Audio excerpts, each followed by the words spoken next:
With Texas hitting triple-digit temps, demand is soaring, and the Electric Reliability Council of Texas is asking for people to conserve energy between 2 and 8 p.m. Monday. Think of ERCOT as the conductor of an orchestra, and the local electricity providers are the members. They take orders from the conductor.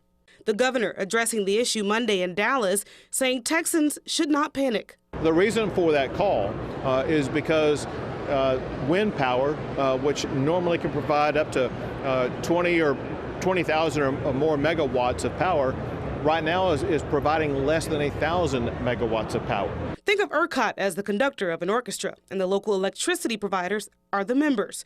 They take orders from the conductor. ERCOT, or the Electric Reliability Council of Texas, they manage the grid for most of the state. So we're just one of many of the electric providers. Austin Energy says as of now, there are no calls for controlled outages, but they are on standby.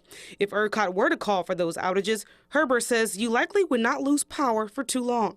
If a situation would occur where the demand for electricity around the state exceeds what we're producing, ERCOT may call for what's called an energy emergency alert. ERCOT tells Fox 7 there are several steps they go through before this turns into an emergency.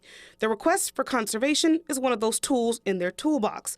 Many Texans remain skeptical of the grid operator after last year's deadly winter blackouts.